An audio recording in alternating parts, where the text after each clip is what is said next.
Good afternoon, everybody. This is Pastor Rance at Prophetic Sword Ministries International.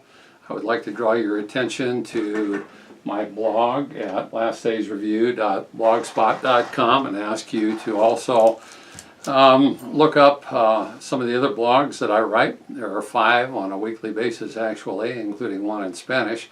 And then we have a podcast on 3 different radio channels and the YouTube that you're about to see now. First, allow me to give my readers my profound thanks, because this last YouTube that I did was entitled Rapture Imminent, and we had almost 1,100 viewers on that, which is pretty big time for me. I suppose not so much in the course of Facebook, but for me it is.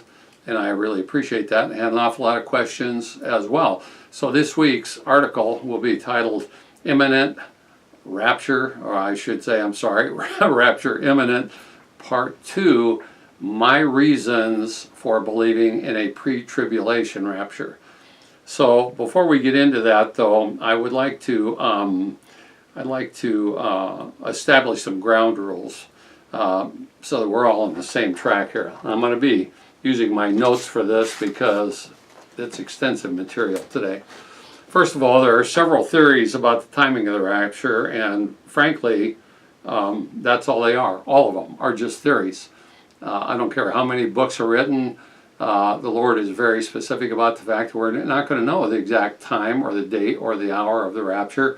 And many of us that study this sort of thing have come up with different versions of when the rapture might happen, and I am a pre-tribulation guy, and I don't apologize for it. So let's have some ground rules here to start with.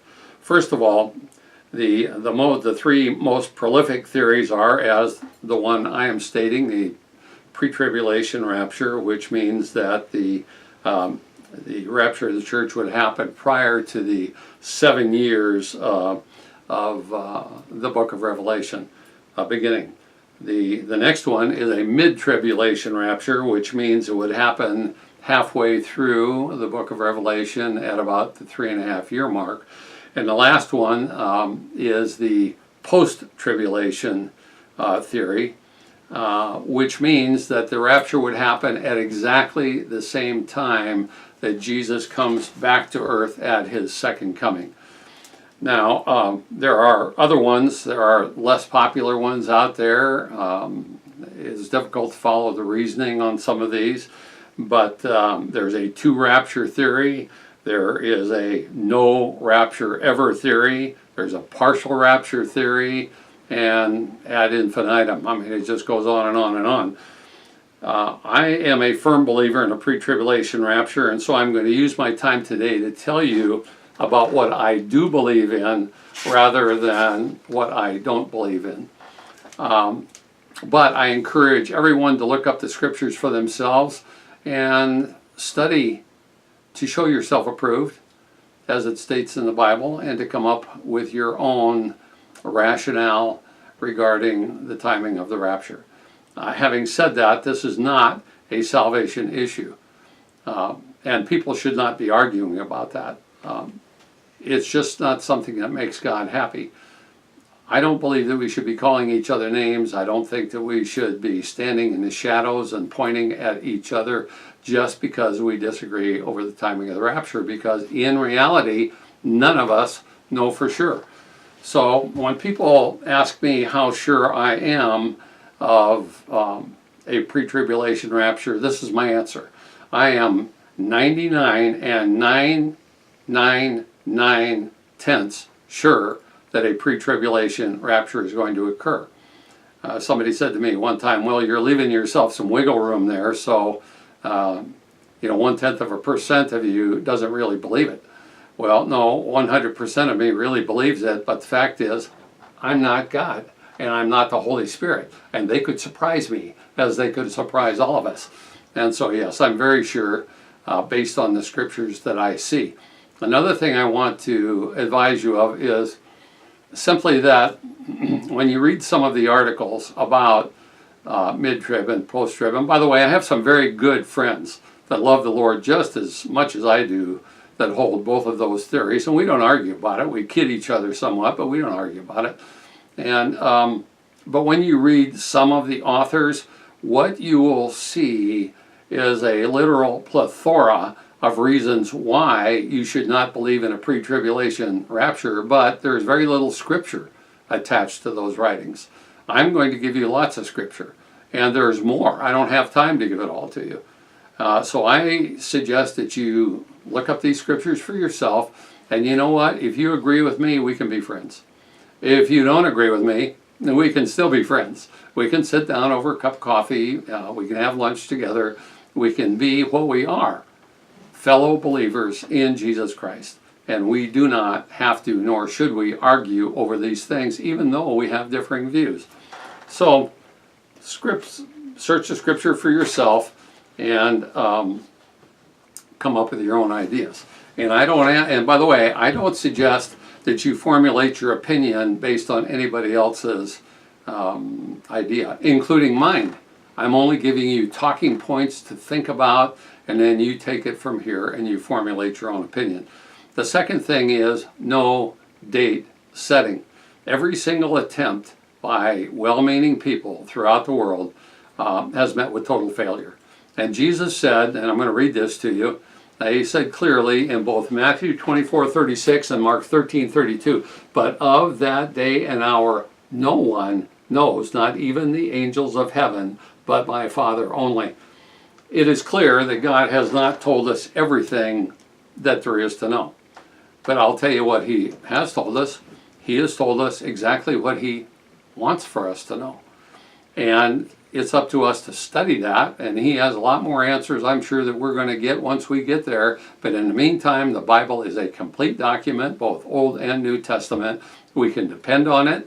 It is in perfect sync with itself, and that is our guide for everything that we do in this world, is what the Word of God tells us.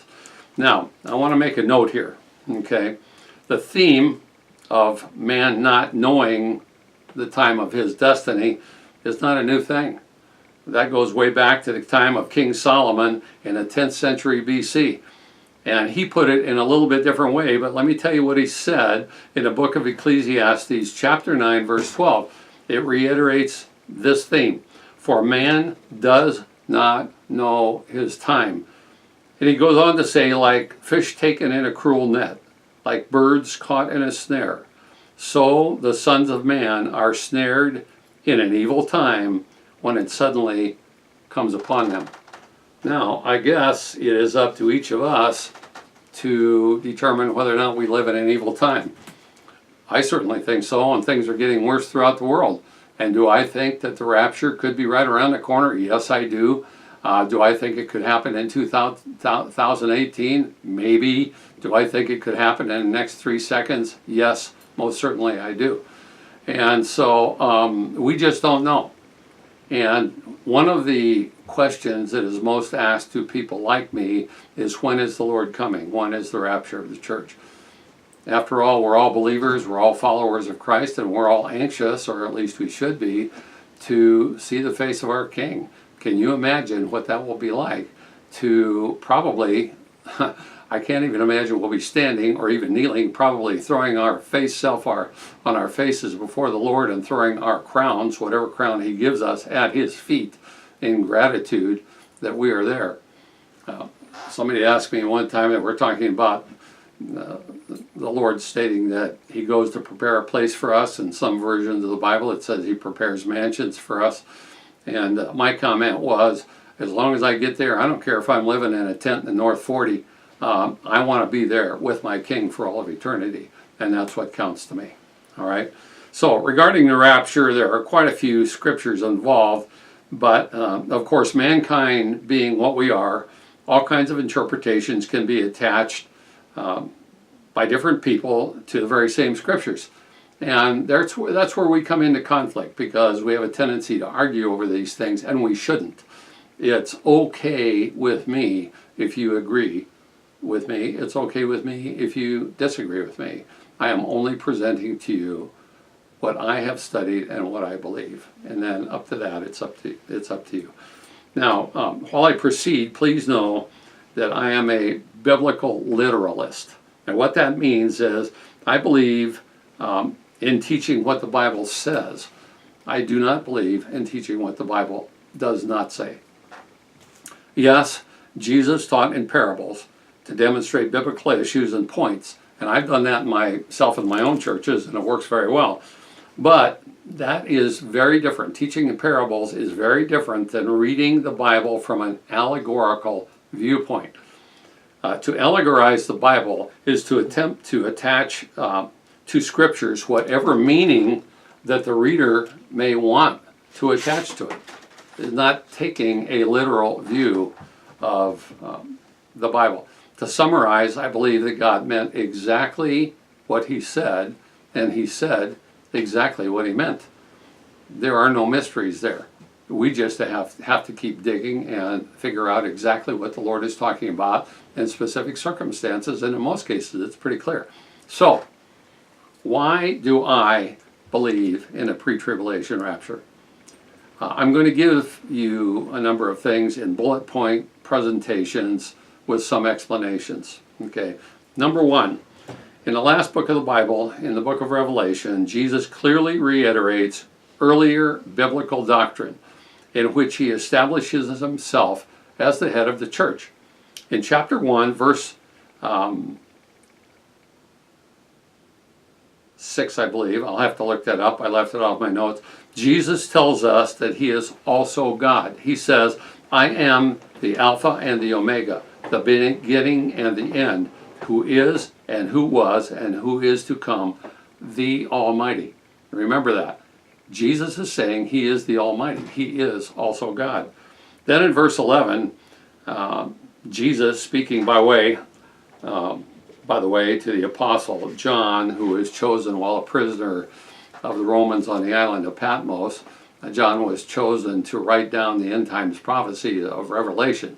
Jesus tells him, tells us actually, exactly who he is addressing. He says again, I am the Alpha and the Omega, the first and the last. What you see, John, write in a book and send it to the 7 churches which are in Asia, to Ephesus, to Smyrna, to Pergamos, to Thyatira, to Sardis, to Philadelphia, and to Laodicea. Those are the 7 churches that he was addressing. These were not only churches on earth during the first century, but we know for certain that there were more churches, at least one, for example, in the city of Jerusalem, and it was one of the Lord's natural brothers that pastored that church. But the common belief, which I also share, by the way, is that these churches typify the kinds of churches on earth at the time that John wrote this. They also typify the kinds of churches that developed since then, over the centuries, since the cross. And thirdly, they typify the kinds of churches currently found on the earth today, even though we know that there are more of them in the first century. The third point is, through the end of chapter 3 of the book of Revelation, Jesus devotes his entire narrative to the church. It's all about the church. In chapter 4, John describes a scene with a door standing open in heaven, and it says he heard a voice like a trumpet speaking to him, saying, come up here, and I will show you things which must take place after this. Now let's hold there for just a moment. Let's go now to the book of 1 Thessalonians chapter 4, verses 13 through 18, and 2 Thessalonians chapter 2, verses 1 through 12, plus 1 Corinthians chapter 15, 51 through 53, all of which speak clearly of the rapture of the church, and 2 of those speak of hearing a trumpet in the same manner that John hears one in the book of Revelation in chapter 4. Again, in chapter 4, John goes on to describe what he sees in heaven, which includes 24 elders with crowns of gold on their heads. And many believe, by the way, including myself, that these 24 people may represent the 12 fathers of the tribes of Israel plus the 12 original apostles. We don't know that for sure. That is common thinking, and I share in that thinking until I see differently.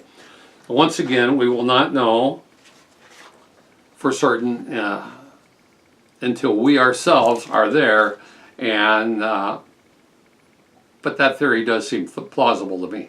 Also, John sees many other things, but clearly in chapter 5, verses 8 through 12, we are again told by John that worship of God is taking place, and it would appear from the language used by John that the worshipers come out, let's listen carefully, out of every tribe and tongue and people and nation. John is seeing a huge amount of humanity in heaven. He's also seeing the 24 elders. Where did these people come from? Okay, so let's think about that for a minute.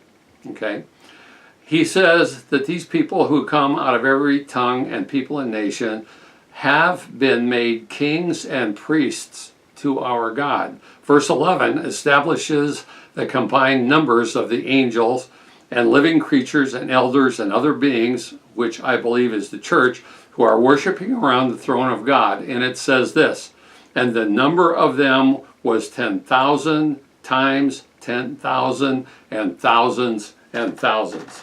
That's a lot of people. Using that kind of typology, that could be hundreds and millions, if not billions of people. And they got there, I believe, in chapter 4, and I believe that that is when the rapture of the church happens. You may not believe that, but that's what I believe. And then, well, let me retrace my steps for a minute.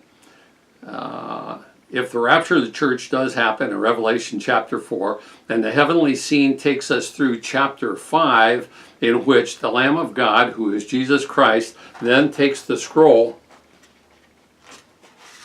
of judgments of the book of Revelation from the right hand of him who sits on the throne, who is our Father God. Now, a special note here. All of this takes place before the first judgments in the book of Revelations, which are called seals, are released upon the earth. Therefore, the rapture takes place just before the opening bell, figuratively speaking, of the horrible events of the 7 years of tribulation. The church is now in heaven during those terrible years. Here we must ask ourselves exactly who the seven horrible years of judgment on the occupants of the earth are directed at. Who is the target of these horrible 7 years? Okay, the answer, once again, is clearly found in Scripture. The ancient prophet Jeremiah, in the book bearing his name, says in chapter 30, verses 1 through 24, is specifically speaking of the very times, the Revelation years, and it mentions specifically Israel.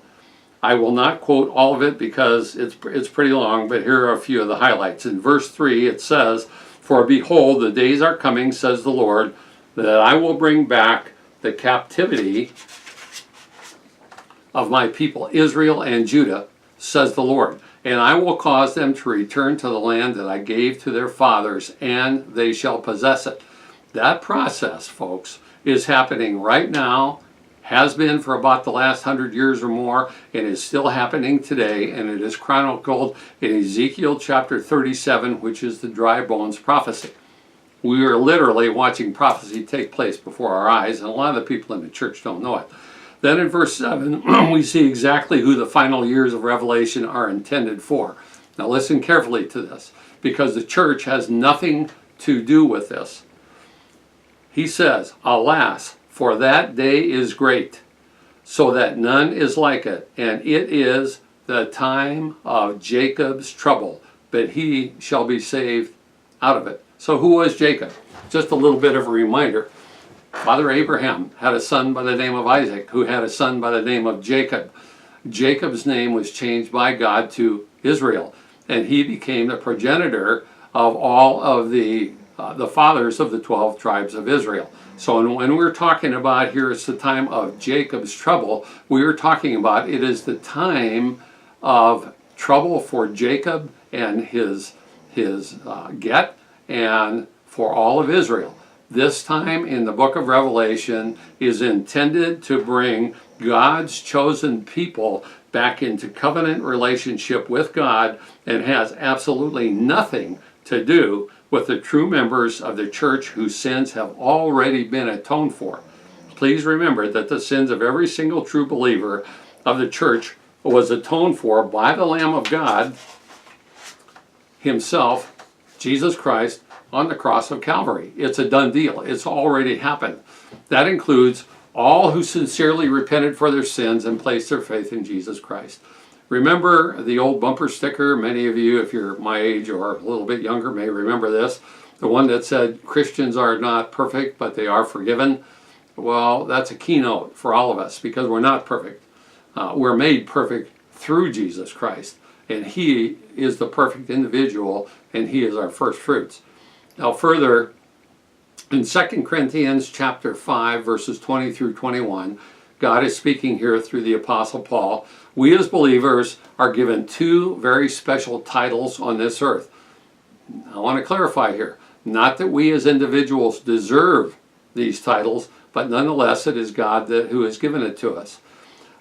The first one is this. It says, this is the way God views us. Now we are ambassadors for Christ. We are the righteousness of God through Jesus Christ.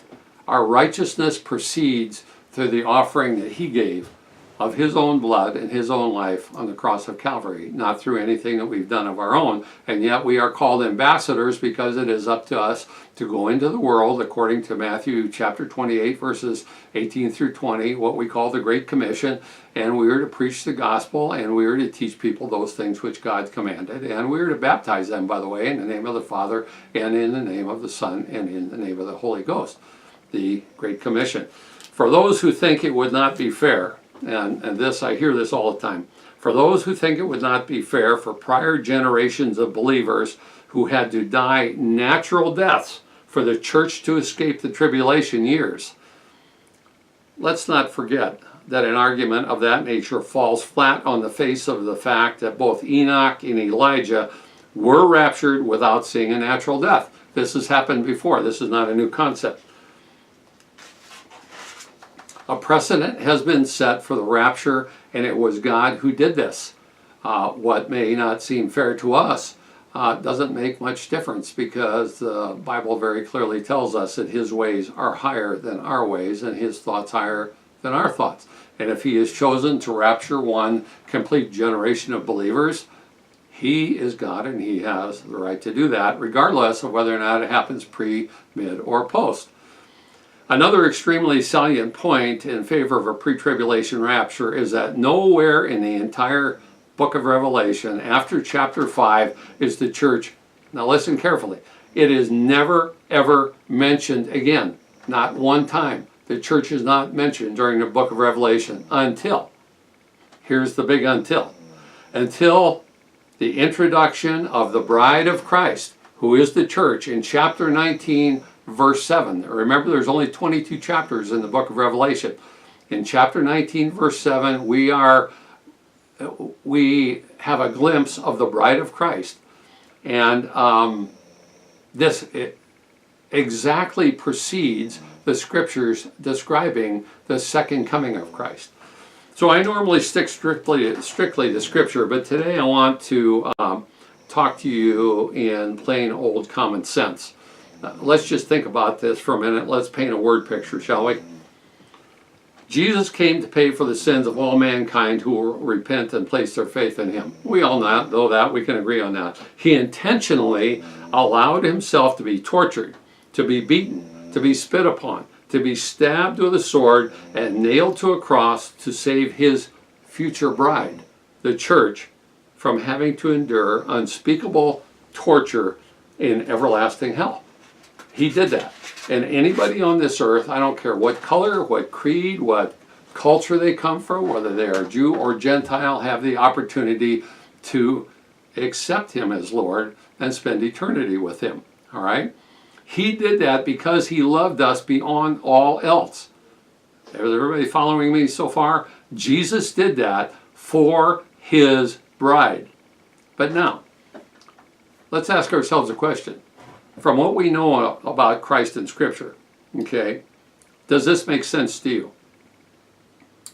Do you think just before the honeymoon of Christ, figuratively speaking, of course, he's going to say to the church, his bride, honey, I can't wait to spend all of eternity with you, but before I do, I'm going to turn you over to the Antichrist, who will force you to receive the mark of the beast, abuse you, rape you, torture you, probably cut your head off, but hey, when that's all over, we're going to head out together to paradise.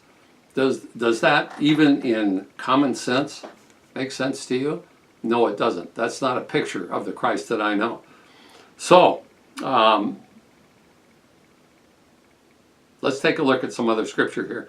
In Daniel chapter 12, verse 1, speaks of the great tribulation and those listed in the book of life, and plainly says they will be delivered. Yes, this scripture is primarily speaking to Israel, but remember that the church is made up of both Jew and Gentile, and that Jesus Christ is the Messiah of Israel. When I published that last YouTube, I had a gentleman write to me, very politely I might add, but he explained that he doesn't believe that that the Jewish holidays have anything whatsoever to do with the church, and that Christ did not accomplish any of them. Well, we cannot escape history. We cannot escape the fact, I'm looking at my chart over here, I'm sorry, my office is not big enough to show it to you, but we cannot escape the fact that Jesus chose to die exactly on Passover in the spring. He was buried exactly on unleavened bread, not one day before, not one day after, exactly on unleavened bread.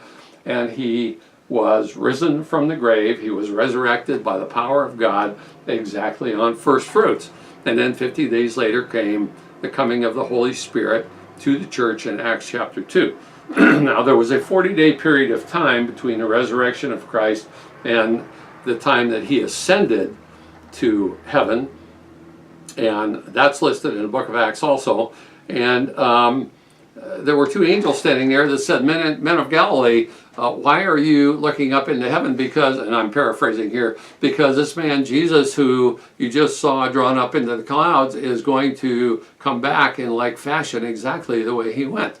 And so there are some people who believe that the rapture will happen in the springtime, in the same time that he ascended into heaven. Other people think that he will rapture the church in the fall during the high holy days, beginning with trumpets, the Day of Atonement, and tabernacles. That is the most likely scenario for me, but you know what? Once again, I'm not God, and I'm not going to make any proclamations about it. I'm not going to be dogmatic about it, because I'm just a human being and a student of Scripture just like you.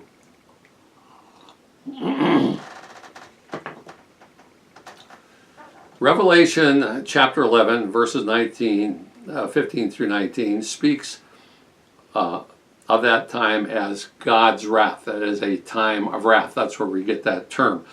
The last 3.5 years of Scripture is termed the great time of wrath, or the time of great wrath.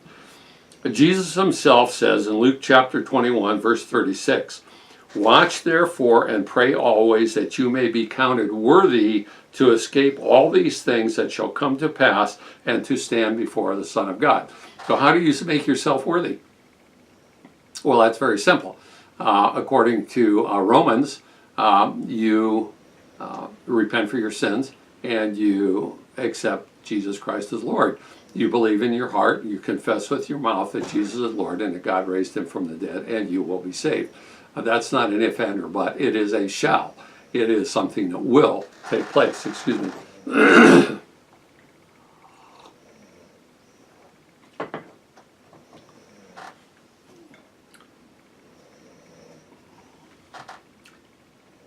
So let's ask ourselves a question. How would somebody who thinks they are a believer not be found worthy? Okay, well, you can look up for yourself Matthew chapter 7, verses 21 through 23, to see what will be the end of those who have made a false profession of faith. Now, what is a false profession of faith? I can't tell you how many times I have held altar calls, I have led people to the Lord, and most of those people go on, they become members of churches, they They change their lives. They do their best to follow the commandments of God. And they occasionally make mistakes and they blow it, and as I have myself, and they have to repent. And when that happens, their sin is covered by the blood of Christ. However, there are also some people, many actually, that I've seen who have gone forward, made the altar call, and their lives never change. You know, they continue on. They call themselves Christians, but they continue on doing works of unrighteousness. And those are the people that are talked about in Matthew chapter 7, verses 21 through 23. They continue to practice lawlessness. On the other hand, if you, like I said, if you are a true believer who has truly and sincerely repented for your sins, you have nothing to worry about, even though you occasionally make a mistake. We all blow it. We're humans. There was only one perfect, and his name is Jesus. Now, the Apostle Paul tells us in the book of Romans, chapter 5, verses 8 and 9, but God demonstrates his own love toward us in that while we were still sinners, Christ died for us. Much more then, having now been justified by his blood, we shall be saved from wrath. Now listen carefully. We shall be saved from wrath through him. That's a promise. The time of the 7 years of tribulation is a time of wrath. This says we shall be saved from wrath through him. 1 Thessalonians 1, verse 10, speaking of the church, says, and to wait for his, God's Son from heaven, whom he raised from the dead, even Jesus, who delivers us from the wrath to come. I think that's pretty clear. Both 1 Corinthians 15, 51 through 53 and 1 Thessalonians 4, 13 through 17 very clearly identify that there will be a rapture of the church. However, in 2 Thessalonians chapter 2, verses 1 through 12, give us an order of the manner in which it will happen. There is an order listed here. So let's go through this. In verse 3, a falling away from faith must happen first. Well, we see a falling away from faith happening in the world right now. There's all kinds of false doctrines being put forth out there, and people are being sucked into it like a bunch of innocent lambs. But I do have to say they should be picking up their Bible and comparing what those pastors are telling them or their organizational leaders are telling them and compare it to what Scripture has to say. So a falling away must happen first. In 1 Timothy 4, 1, it tells us, now the Spirit expressly says that in the latter times some people will depart from the faith, giving heed to deceiving spirits and the doctrines of demons. Then, the next thing, you have the falling away. Then it says, then the man of sin, who is the Antichrist, those are my words, he is the Antichrist, the man of sin, will be revealed. So you have a falling away, and then you have a revealing of the Antichrist. But there's more to it than that. Then in verses 6 through 8. Now remember, this is in 2 Thessalonians. Then in verses 6 through 8, it narrows down the events in the order in which they will happen. And this is paramount. This is of a paramount importance. So listen carefully now. Okay? And now you know what is restraining, the verse says. And now you know what is restraining, that he, the Antichrist, will be revealed in his own time. For the mystery of lawlessness is already at work. Pay close attention to these words here, folks. Only he, that's capital H, that is a part of the Godhead, that is either the Father, the Son, or the Holy Spirit, only he who now restrains will do so until he, capital H, part of the Godhead, the Trinity, is taken out of the way. So who is he who restrains? 2 Corinthians 5:5 says, now he who has prepared us for this very thing is eternity, is God, who also has given us the Spirit as a guarantee. The Holy Spirit of God was given to the church and every single believer therein on the day of Pentecost in Acts chapter 2. The Holy Spirit dwells within me. I am a temple of the Holy Spirit, as are you if you are a follower of Christ. Not that we deserve it. That is something that the God has bestowed on us. And what is the Holy Spirit's job? He is to guide us. He is our teacher. He convicts us of sin when necessary, but he dwells within the church. He dwells within myself. He dwells within you. He dwells within my wife and all people who have come to faith in Jesus Christ. God the Father, listen carefully to this. Now let's break this down. God the Father is omnipresent, which means he is in all places at one time, and he can never, ever, ever be taken out of the way of anything.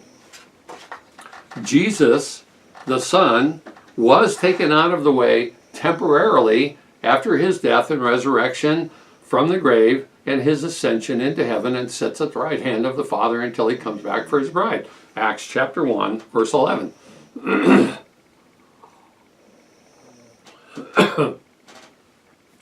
Within the Trinity of our one true God, there is only one person left, and that is the Holy Spirit, who currently indwells the church and the believers in the church. When the church is raptured, the He who is taken out of the way is the Holy Spirit. There is not one single scripture in the entire Bible that says that the Holy Spirit, once having entered the church or believers within the church, will ever be taken away from believers or from the church. When the church goes, when the believers go, the Holy Spirit goes. Now, there are some people who say, are you saying that there will be no more Holy Spirit on this earth? What I believe is going to happen is that we will revert, or the world will revert, to a time, as in the Old Testament, in which the Holy Spirit was given to specific men, prophets and holy people, such as the 144,000 in the book of Revelation, and the two witnesses that testify in Jerusalem. The Holy Spirit will still be active on earth, but not within the church, because the church is in heaven. Once the church and the Holy Spirit are taken out of the way, now listen carefully, ultimate evil will flood into every crevice of this earth. It will be an unbelievable scene. Can you imagine what will happen when roughly, over 200 million people in the United States alone who identify themselves as Christians, whether or not they're serious or not is not for me to judge, but can you imagine when they just suddenly disappear in the twinkle of an eye?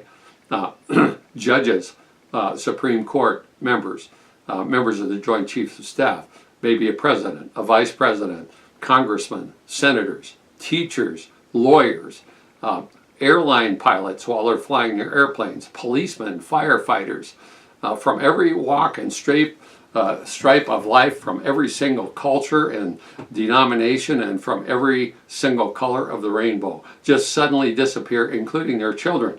Can you imagine the pandemonium that will break out on planet Earth? And ultimate evil will be free at that point, because He, the Holy Spirit, has been taken out of the way. 2 Thessalonians chapter 2, verse 8 will happen.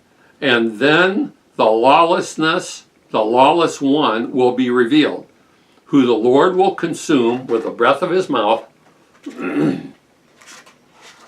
and destroy with the brightness of his coming at the second coming of Christ. Now, for the word from Revelation, from the book of Revelation, chapter 3, verse 10, which Jesus is speaking to the church. Remember, there's no mention of the church after chapter 4. In Revelation chapter 3, verse 10, he's speaking to the church of Philadelphia, which some people believe is the true end-time church. I'll leave that to your determination. And he says this, because you have kept my command to persevere, I will also keep you from the hour of trial, which shall, not maybe, it shall come upon the whole earth to test those who dwell on the earth. Believers in Christ don't need to be tested. We've already been tested. We've been found wanting. We have repented for our sins, and we've accepted Jesus Christ as Lord. He is our King. He is the King of Kings and the Lord of Lords, and we are His followers, and we are His bride. We no longer have a reason to be tested during the 7 years of tribulation. Now please notice here that Jesus did not say, I will keep you through the hour of trial. Some people believe that the church have to go through the years of tribulation, but God will protect us. There's no reason for that to happen. What he said was, I will keep you from the hour of trial, not through the hour of trial. Now, I want to turn the corner here in just a second. I want to talk to you about something called biblical types. In other words, biblical types are defined as ways that God has demonstrated in eons past that he has worked with men in situations in the past. By looking at the way he resolved problems in the past, we can get a better idea of how he will do things in the future, since Scripture tells us that he never changes. Malachi 3:6 says, "For I am the Lord, I do not change." The way he worked with mankind then, he will work with mankind now. He also says, "I'm no respecter of persons." Theoretically, what he will do for Moses, he will do for you. There is an old saying regarding the Old and the New Testament, so follow this closely. It's something that a man came up with, but it makes a lot of sense. It says the New Testament is the Old Testament contained, and the Old Testament is the New Testament explained. It is one complete book, both Bibles. The Old Testament and the New Testament are in reality one book, one Bible, and it can be depended on, and we can learn from both. Now, something for us to consider as we look at why I believe in a pre-tribulation rapture. Let's take some examples. How about Abraham offering up his only son Isaac, which was a biblical type of God offering up his only son Jesus to pay for the sins of mankind? Another example, another biblical type is Abraham's favorite son Joseph, who is rejected by his Hebrew brethren and becomes famous in the Gentile world as a high-ranking officer of Pharaoh's court in Egypt. It was very similar to Jesus being rejected by his own brethren and becoming famous as the Son of God in the Gentile world, and by the way, very rapidly also in the Jewish world through the Messianic church movement. So the scriptures about the so for the rapture and the biblical types. Let's take the story of Noah for a moment. God did not instruct, I know this sounds silly to you, but God did not instruct Noah to build some kind of submarine so he and his family and all of those animals could pass through the waters of a worldwide flood. No, he instructed Noah to build a huge ark, a ship, so that Noah and his clan would rise above the waters, and then when the waters abated, Noah and his ark came back down to earth in the same way that the church will rise above the earth during the years of the tribulation and then be brought back down to earth with Christ at his second coming.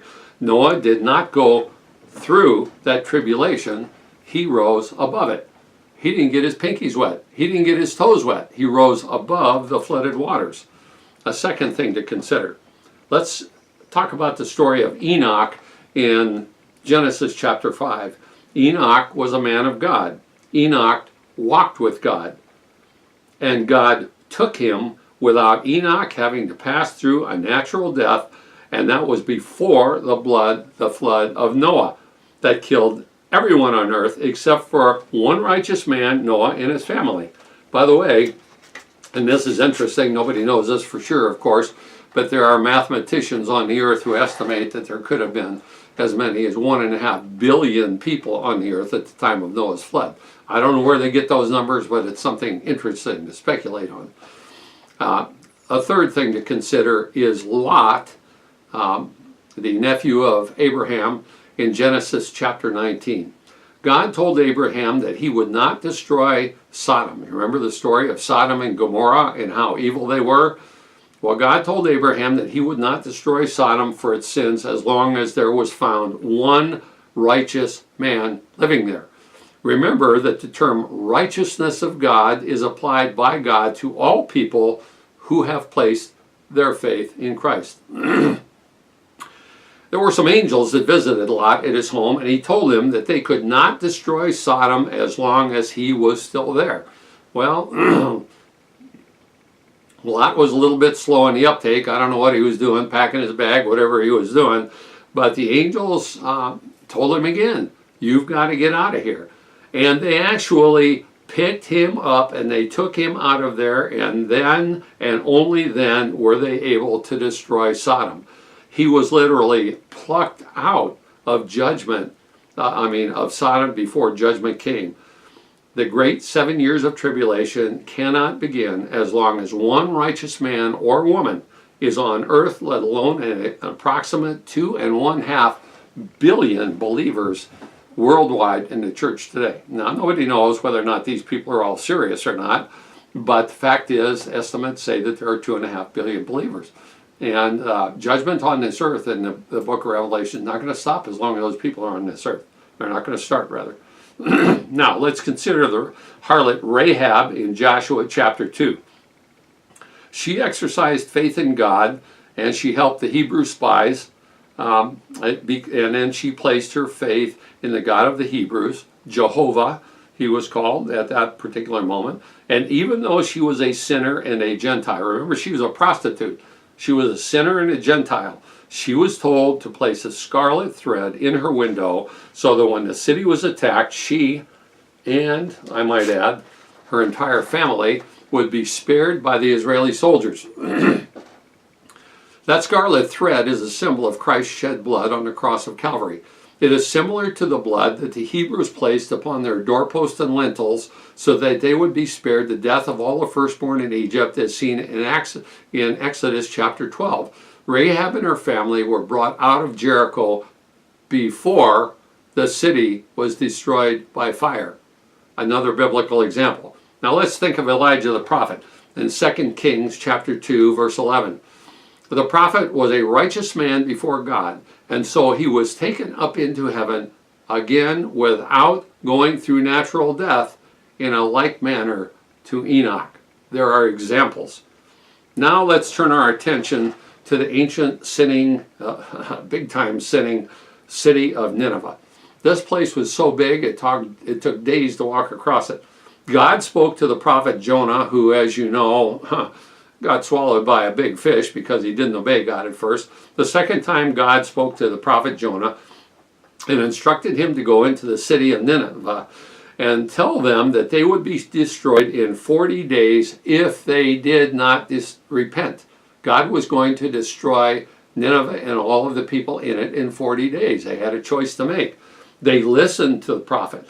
They repented for their sins, and God stayed his hand. Because they repented, and the city and its people did not go through the time of terrible godly wrath, tribulation, and destruction. The followers of Christ would not be qualified to be his followers, Christ's followers, if they had not repented. Remember again that Revelation chapter 3 verse 10 says, because you have kept my command to persevere, I also will keep you from the hour of trial which shall come upon the earth. He does not say through. He says, I will keep you from the hour of trial which will come upon the earth. There are other examples, but I think you get the point. I could go on here. Finally, let's remember that in Luke chapter 21, verse 36, Jesus warns true believers to pray that they are found worthy to escape the tribulation. He does not say they are found worthy to survive. Do I still have time? Yeah. Okay. I'm talking to my technical supervisor here. I want to be sure I don't run out of time. And a final reminder that Jesus, while discussing the church, is not going... let me repeat that. And a final reminder that Jesus, while discussing the church, is not going through the tribulation. John the Apostle, in Revelation chapter 6, verses 15 through 20, sees in heaven kings and multitudes of people, now listen to this, hiding from the wrath of the Lord. They are hiding from the wrath of the Lord. Now, he sees this on earth. Okay? These people are hiding. Well, folks, the people of God who have embraced Jesus Christ as Lord never hide from him. In fact, they are anxious to be with him. Aren't you? I am. We don't hide from the Lord. These people are hiding because they're unrighteous. They're not righteous. Our individual tests were already accomplished when we realized we were sinners and we fell short of the glory of God. When we repented sincerely and accepted Jesus Christ as our Savior, we were forgiven. There is no longer a need for us to be judged worthy to escape wrath. These are my reasons, plus several others that I could quote, but I'm not going to at this time, for believing in a pre-tribulation rapture. One final word that I would like to say, another scripture to you, and then I'll close this. In Luke chapter 12, verses 35 and 36, this is speaking of a time just before the second coming, not the rapture, before the second coming of Christ. Okay? And I would like to read that to you here briefly. This is a time just before the second coming. Let your waist be girded and your lamps burning. In other words, we're supposed to be paying attention. And you yourselves be like men who wait for their master when he will return from the wedding. That's a big time term. He is returning from a wedding at his second coming. And when he comes and knocks, they will be opened to him immediately. Now, in Revelation chapter 19, verses 7 through 9, I'm not going to read it, but we are introduced at that time to the wedding supper of the Lamb. That happens in heaven. Jesus is coming back from a wedding, his wedding, in heaven during that 7-year period of time, and he brings his bride, who is the multitudes on white horses that come back to the earth with him at his second coming. Now, you've heard my presentation, and here's the fact. If you still disagree with my conclusions, that's perfectly okay with me.